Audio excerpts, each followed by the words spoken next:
ትግራዮች የነኩትን ሁሉ አፈርሳለሁ ነው ያለ። ይሄ በኦዲፒ ባለበት ጊዜ ነው እንደዚህ የሚለው እና ምንድነው እሱ አሁን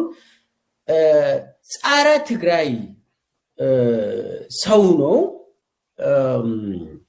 እና ምንድነው በዛ ጊዜ የሚለው ኦሮሞን አስገብራለሁ ቀላል ነው፣ አማራም ቀላል ነው፣ ትግራይ እንደ ህዝብ አስቸጋሪ ህዝብ ነው ይላል። ይሄ እኮ አደባባይ ስብሰባ ላይ ነው። ትግራይ እንደ ህዝብ አስቸጋሪ ህዝብ ነው፣ ማስተዳደር የማይቻል ህዝብ ትግራይ ነው ብሎ ነው። ይሄ ህዋት ቲፒኤልኤፍ ባሉ እርሱ ለጊዜው እሱ ከበር ነው፣ ውሸት ነው።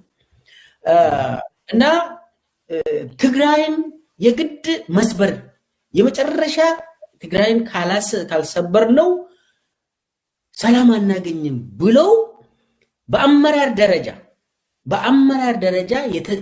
ስምምነት የተደረሰበት ጉዳይ እኮ ነው የምናወራው። ህዋት መጀመሪያ ህዋትን ማፍረስ ስትራቴጂው፣ ህዋትን ካላፈረስን ትግራይ ህዝብን ማንበርከክ አይቻልም ብሎ አብይ አምኖ በአመራር ደረጃ ለማዕከላዊ ኮሚቴ አቅርቦ ብዙ ጊዜ የተወያየንበት ጉዳይ ነው።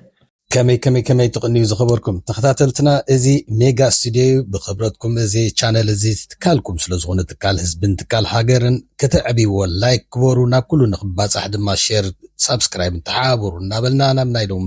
ዛዕባና ክንመልሰኩም። ከቢድን ብጣዕሚ ሓደገኛን ዝኾነ ምስጢራት እዩ ዝወፅእ ዘሎ። ኤርትራውያን ተጋሩ ኣምሓሩን ኣብ ኣዲስ ኣበባ ትቕመጡ ብፍላይ ብጣዕሚ ክትጥንቅዖ ዘለኩም ካብ ቀዳማይ ሚኒስተር ኣብይ ዝተዋህበ ትእዛዝ ከም ዘሎ እዩ ዝወፅእ ዘሎ ሓበሬታ ዘመልክት ዘሎ። ብፃዕቂ ገፊፎም ኣብ 5 ምስጢራዊ ማዓስከራት ክዳግኑ ምዃኖም ድማ ተዳልዮም ከም ዘለው ይፍለጥ ኣሎ። እዚ ድማኒ ኤርትራውያንን ተጋሩን ኣምሓሩን ብጣዕሚ ክትጥንቅዑን ኣብ ኣካይዳኹም ድማ ከተብሉን እዚ ብዛዕባ እዚ ዝርዝር ክንብሎ ዝግባአና ነገር ስለ ዘሎ ክንመፅና ፀኒሕና እቲ ናይ ኣብይ ናይ ስልቲ ውግእ ድሮ ተፈሊጡ ከም ዘሎን ኤርትራ እውን ስትራቴጂካዊ ወታደራዊ ቅርፂ መሬታን ስትራቴጂካዊ ኣፅዋራታን ኣብ በቦቱ ኣሰሊፋ ከም ዘላንዮም ኣህጉራዊ ፀብፃባት ዝሕብሩ ዘለው። ብዛዕባ እዚ እውን ዝያዳ ክንዝርዝር ኢና። መን እዩ እታ ውግእ ዝጅምራ መዓስከ ትኸውን ትብል ቅድሚ ምርጫ ዶ ድሕሪ ምርጫ ዝብል ዓብይ ወጥሪ እውን ተፈጢሩ ከም ዘሎ ይግለጽ ኣሎ። ብድሕሪ እዚ ከቢድን ሓደገኛን ውግእ መን እዩ ዘሎ ኣመታት ይህብ ኣሎ። ነዚ ብዝምልከት ማቴዎስ ዘለዓለም ዘዳለው ትንተናሎ ናብ ኩሉ ንኽባፃሕ ግን ላይክ ሼር ሳብስክራይብ ኣዋፍሩ እናበልና ድሕሪ ዛ ሓፃር መሰጋገሪ ክምለሰኩም ኢና። ኣታ ኣቤት ላይት ከድለኻ ኣዲስ ኣበባ ከለኹ እንታይ ትገብር ኣብኡ ዝግፋን የሎምና እንታይ ዓይነት ርእሲ እዩ ግኒኤካ ዝባዕልካ ላዊ ዲኻ ኣነ ኣዲስ ኣበባ ነይረስ መቐለ ይመፅ ኣለኹ ተኾንካ ግፋኒ የሎምና ቅድሚ ወርሒ ኣቢሉ ይኸውን ኣብይ ኣሕመድ መቸም ዘይፍትኖ ነገር የለን። ንብዙሓት ናይ ደርጊ ኣባላት ነበሩ ሕጂ ጥሮታ ዝኾኑ ኩሎም ዝኣረጉን ሸምገሉን ኣኪቡ ብፍላይ ኣብቲ ናይ ኤሊት ኮማንዶ ኣርካና ዝነበሩ ከም በዓል ጀነራል ተስፋይ ሃብተማርያም ከምኡውን ብዙሓት ናይ 102 ዓየር ወለ ዝነበሩ ገዳይም ኣሰልጠንትን ኣብ ውግእ ዝተመከሩን ክእክቦምን ኣብ ኣኼባ ድማ ኣብ ሓደ ሞያዊ ምኽሪ ነቶም ሕጂ ዘለው ኣብ ኣክቲቭ ኣብ ስራሕ ዘለው ምኽሪ ክህቡን ኣብ ስልጠና ኣብ ውግእ ኣብ ስትራቴጂ ዝኾነ ይኹን ምኽርን ክህቡ ይኣኻኽቦም እዩ ዘሎ። ብፍላይ እዞም ኣብ ቅድሚ ወርሒ ኣቢሉ ኣብዚ ኣዲስ ኣበባ ኣኼባታት ክገብረሎም ከሎ ብዛዕባ ሓሳባት ብዛዕባ ውግእ ናይ ቀይ ባሕሪ ወደብ ንምሓዝ ዝግበር ዘሎ ትረኻታትን ኣብኡ ብዙሕ ነገራት ነቲ ናይ ሕልሞም ወይ ከዓ ነቲ ናይ ዝሓለፎ ተመክሮ ብምቕስቃስ ኣብዚ ናይ ሕጂ ክሕግዝዎ ብዝብል ምክንያት ብዙሕ ነገራት ክኣኻኽቦምን ክወዳድቦምን ከም ፀንሐ ዝዝከር እዩ። ኣብ ታሪክ ኢትዮጵያ ብክልሲ ሓሳብ ጥራይ ዘይኮነ ብግብሪ ኣብ ከቢድ ናይ ውግእ ወጥሪ ዝተፈተኑን ጀነራላት ኣዘዝቲ ሓሳቦም ይኹን ናይ ኣየር ወለድ ኮማንዶታት ዝነበሩን ኣኪቡ ኣብ ስራሕ ተመክሮኦምን ሓሳቦምን ከም ኣማኽርቲ ኮይኖም ነቲ ዘሎ ወታደራዊ ትካል ከህብትሙን ሓሳቦም ክህቡን እዮም ዝዕደሙ ፀኒሖም። ሓደ ካብኦም ብሪጋደር ጀነራል ተስፋይ ሃብተማርያም ነይሩ። እቲ ብሪጋደር ጀነራል ካሳይ ጨመዳ እዚኣ ትበሃል ትጥቀስ ተመክሮ እኳ እንተዘይብሉ ከምኡውን ብስለት ከምዘይብሉን ምስቲ ማዕርጉ ዝኸይድ ዝኾነ ናይ ስክልሳ ወታደራዊ ኣምራት ይኹን ግን ክህብ ኣይስማዕን እዩ። ዳርጋ ተራ ሰብ እዩ ክበሃል እውን ይከኣል። ሓንሳእ ዝህቦ ርእቶ እውን ጀነራል ክትብሎስ بفصم زي دفر زخعبو نغرات كزاربون يسمعي ازي كابزي ناي درغي جنرالات كونه بوردتن بمورالا ودقتن ززلفو زلو جنرالات سبسيطانات ناي بانداتات تግራይውን ኣብ ካብ ሕሉፍ ወታደራዊ ስንፍኖም ዝተማሃሩ ኣይመስሉን እቲ ኣብ ግዜ ደርጊ ክሳብ ሎሚ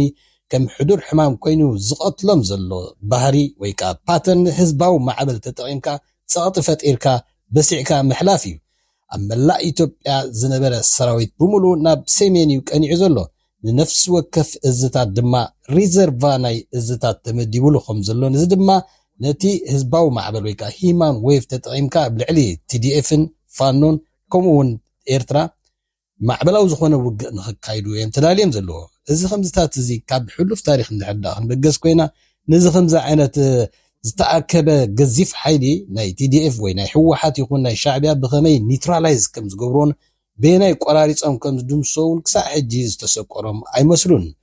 እዚ ኣብይ ዝጥቀመሉ ዘሎ ሜላ ኣብ ልዕሊ ህዝብን ሰራዊትን ትግራይ ከቢድን ሰፊሕን ስነኣምራዊ ኩናት ከፊትካ ነቲ ህዝብን ሰራዊትን ሞራሩ ቀቲልካ ከም ዝሃድም ዝበታተን ዝገብር ስልት ኮይኑ እዚ ስነኣምራዊ ውግእ እዚ ድማኒ ነቲ ውግእ ቅድሚ ውግእ ብስነ ኣምራዊ ወይ ከዓ ሞራሎም ቀቲልካ ሞራሉ ዝተቀትለ ሰራዊት ንምቕታል እዩ ዝዳሎ ዘሎ ማለት እዩ ካብቲ ሓሳቡ ብገለ ክፋልኮ ኣይተዓወተን ናይ ባህኒው እቲ ናይ ሕወሓት ወይ ናይ TDF ስንፍና ኣብ ዲሲፕሊን ዘለዎም ኣተሓሕዛን ነቶም ከዳዓት ክቆትልዎምን ኣብ ሓይሊ ናይ ብልጽግና ተሰሊፎም ንዝመጾም ዘርእይዎ ሸለልትነትን ናይ ትሪዝን ዘለዎም ህጹጽ ናይ ወተሃደራዊ ሕጊ ኣተሓሕዛን ክሳዕ ክንደይ ሰነፋት ምዃኑ ከዓኒ እግረ መገድና ክንትንክፎ እንደሊ بمهدام ترايون زفتح تصقم ايكونن استحجي زهدم زلو خب تግራይ ማለት እዩ ካብ ወት ጽሕፈት አብይ ዝወፀ ትእዛዛት ከም ዝሕብሮ ዘሎ ንተጋሩን ኣምሓሩን ኤርትራውን መጠነ ሰፊሕ ግፋ ኣካይድካ ኣብ ሓሙሽተ መዳጎን ማዓስከራት ዱረውን ተዳልዩ ስለዘሎ ነቶም ኣብ ናይ ብልጽግና ትግራይ ክኸቱ ዝተደልዩ ሰባት ብሓይሊ ናብ ውትድርና ዝግደድሉ ኩነታት ፈጢርካ ወይ ከዓ እንተ ኣብዮም ካብ ብፍላይ ንተጋሩን ኤርትራውያን ድራር ሓዊ ወይ ካኖን ፎደር ንምግባር ኣብ ዝለዓለ ውዲ ተሸሚሞም ከም ዘለው ዝሕብር ዘሎ እዚ በቶም ናይ ሚድያ ኤሊታት ናይ ኣምሓሩ ድሮውን ይቃላዕ ኣሎ ኣብ ውግእ ክትጥቆም ከም ዝደልዩን እዚ ድማኒ ነቲ ናይ TDF-ን ናይ ሰራዊት ናይ ኤርትራን ክተጥቅዕ ኮይንካ ብተጋሩን ብኤርትራውያን ወይ ከዓ ብገረብ ብሓኽላ ጌርካ ንዖም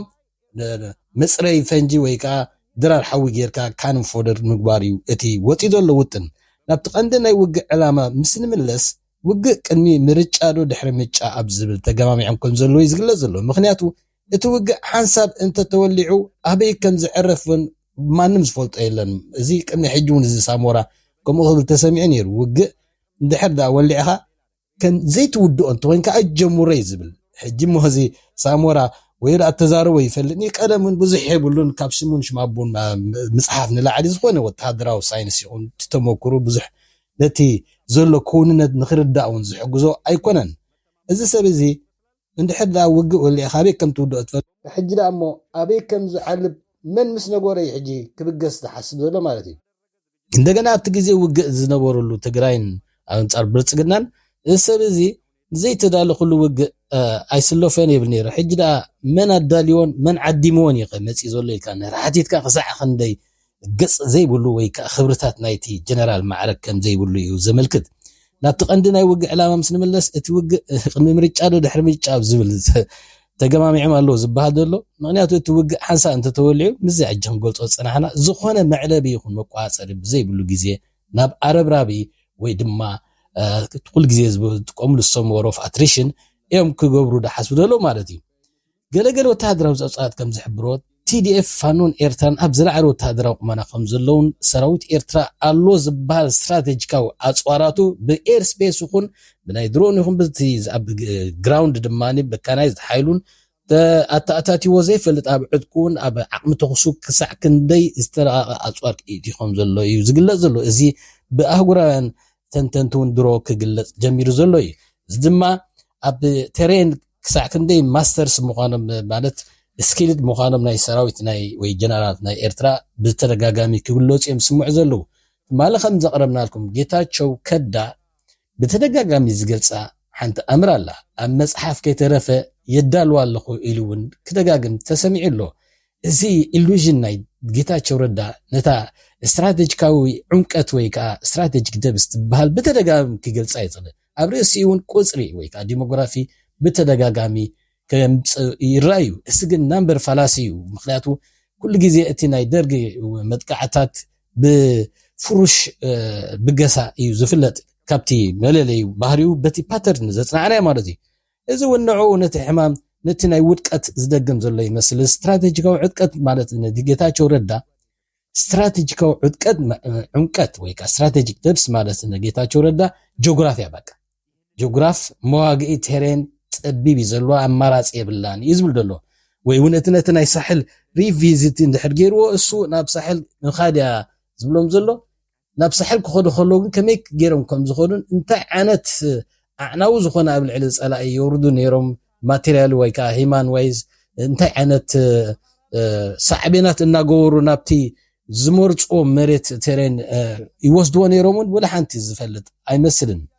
ስትራቴጂክ ዴፕስ ማለት ድማ ማዕበል ሰብ ተጠቂምካ السراويت إرترا أبزي تعم بوتاتات سميتكا أكواليمكا وين حيال صاطفات إركا بأير ليفتون أبتي أوفرستريكت غورو مفتان كم زي حجز بروز اللو أير ورد جبنات صبرو وين قمت زبوتكو أمتيخا أبا حاد بوتا توردوم قليز بلولو تفتيني زي أب شاد شاي ورار تفتينو أب شنج عتمي سمانان حمشتن بأير ليفت هليكوبتر ليفت غيروم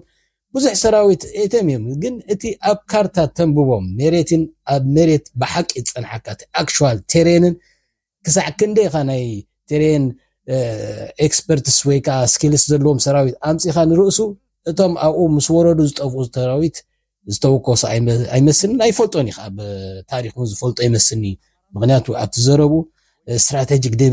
ديبس نابلي يدزارب جنا اتي ديبس اب جغراف ترايديو زغلغل اب دبلوماسي اسلالفا كمون اتي ناي ايرترا يكون ناي ويانه اب تاريخهم استراتيجيك ستريس ماكل كميغيرم كم زمصون كميغيرم كم سعرون بيني موصخا كروس بوردر موبيليتي كسع كندي تتقيمهم نتي اوفر ستريتش غبروخم زنبر نتي غزيف عنبخ سراويت زتردو ايمسدن illusion زي اوبسيشن زقاني نعنا كم يتن زتقمنا امبر بزح زغدانا ايمسدنن ويدا مالت صرفي زقنا وتعدراو فلطت حيزوم بر جيتاچو تدريتو اتفلطت درت كوين بر استراتيجيك عمقت اب دبلوماسي السلالفا استراتيجيك ستريس ناب ماكل بخمي تلابعو ناب ناي منقسقاس تمطاطنت سيلو زغلصو جنرال سفحات افم ناي قلطف لوطات وي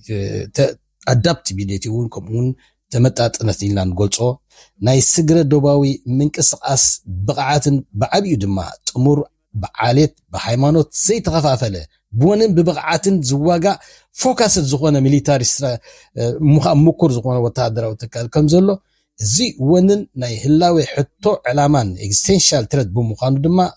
نختواغا هلاويخا نختراغص مغنياتاوي كم مخانو سراويت يكون حزب تግራይን ኤርትራን فلوتي ولا حزبي امحاراون اكستنشاليت ጉዳይ بوني زواغا مالتي تسراويت حجي مزيام يمكو قطو مالتي زخاني ابتي وور ترياد زبال وساني نخدعوتن نخيدعوتن نزغن بعلقيتاچو زردو وي تسقر اي مسلن بونن ببقعاتن بحيال هاجرا ونن هلاوي حطو علامان زتعد كزمناو سراويت مخاني بحيل ايرن ميكانايزن اغارن بستفلي رقت عتيقون زلو حيلي مخا السلالفا ابتي دبلوماسي معات ناي አላይስ ወይካ አብጽምዶ ስትራቴጂካሊ ተጻሚዱ ንዘሎ ብዝኾነ ይኹን መገድ ድማ ኣብ ዲፕሎማሲን ኣብቲ ቦታ ናይ መንቀሳቀስን ብዝኾነ ይኹን ገፊሕ ንዝበልጸካ ሰራዊት ከምዚ ጌርካ ኣናሽቃ መቅራብ ዝጠቅም እዩ ብዕሽነቶም ክጠቅሙና ጥራዩ ዝኽእል ይካኻ ድምድም ትኽእል እቲ ሰራዊት ኢሎም ዝገልጾ ዘሎ ከምቲ ባዕሉን ኣቢ ዝገልጾ ናይ ኦሮሞ ሰራዊት እዩ አንጻር ናይ ሰሜን ዝብል ፍሬሚን እዩ حيزو دمص زلو እዚ ማለት ድማኒ ኣብቲ ወታደራዊ ትካል እዚ ናይ ኦሮሞ ቤዝድ ድቆነ ቁመና ነቲ ሰሜን ዝብል ክስታይ ኣብቲ ፍራስትሬሽን ክመጽ ከሎ ሓደገና ጆኖሳይዳል ዝኾነ ዕንወት ክመጽ ከም ዝኽእልን ህልኽን ዓሌታዊ ዝኾነ ግጭትን እንታይ ከም ዝወለድ ካብ ዝኸባቢ ናይ ኣፍሪካውን ዝተማሃሩ ኣይመስልን كملك سبن كم تكال منم حيال فتنا زي رأي وتهدروا تقال بلصقنا جبنا سير وي بهليكوبتر نطيرو اب حد حسخ علا حنبسو ويطلق وصيلكا كا جهران تلفزيونن نتي بيكوك زغنا مسلي نايتي تكالن كدا بحبك ويكا خم غزوا خته مسمس كتبل تخيليخا انتو خنا بتاريخ سب قيح قبيعهم دربيهم كهادمون نتي بجبنا محقارن